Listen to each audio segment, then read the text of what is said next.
Dumating po sa aming kaalaman sa mga sandaling ito from reliable sources, correct me if I am wrong, but these are reliable sources na dumating sa akin na ayaw na raw po nila ng extradition treaty. Ang kanila daw pong gagawin ng CIA, ng FBI, ng US Embassy at State Department, kasabwat ng ating gobyerno, ng Pangulong Marcos at ng First Lady at kung sino pa man ang nasa gobyerno, ako ay rendition ng kanilang gagawin. Ang rendition, ang ibig sabihin po, anumang oras pwede lang pasukin ang aking compound at ako ay kidnapin. It's not only rendition, but also elimination. If it is possible, pwede nila akong i-assassinate.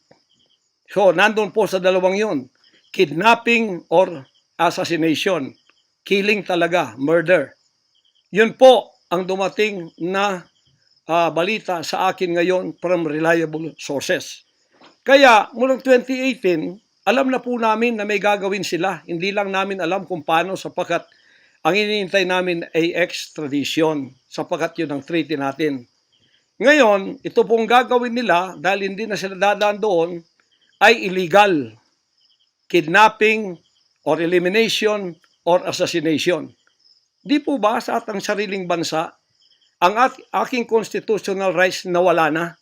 Sapagkat ako po ay binigay na sa kamay ng mga banyagang ito ng ating sariling gobyerno ni Pangulong Marcos at ni First Lady Araneta Marcos. Huwag kayong magkaila kung totoo itong sinasabi ko. Angkinin nyo, kung hindi, i-correct ninyo ako. Sapagkat ang buhay ko ngayon ay nanganganib. Kahit mukha ko, hindi ko pwedeng ipakita sa inyo. Sapagkat ako ay binigay na ninyo sa kamay ng mga Amerikano. At gagawin nilang gusto nilang gawin sa akin, sa aking sariling bansa. Ang aking 11 compounds, araw-gabi, sinosurveillan ng drone. Hindi po kami makatulog, hindi kami mapakali. Baka yung ginawa nila sa amin noong 2020 doon sa Amerika, na bigla kaming pinasok, pinaggigibang pintuan, pinaggigibang lahat ng aming pamamahay sa loob, linigwak lahat, ay gagawin nila dito sa aming bansang Pilipinas sa aking mga compound. Saan man po ako naroroon, nandoon sila nakasurveillance sa akin at naghihintay na lang ng tamang pagkakataon upang ako ay kidnapin o kaya patayin o kaya i-assassinate na ganun-ganun na lang para mawala ako dito sa mundong ito.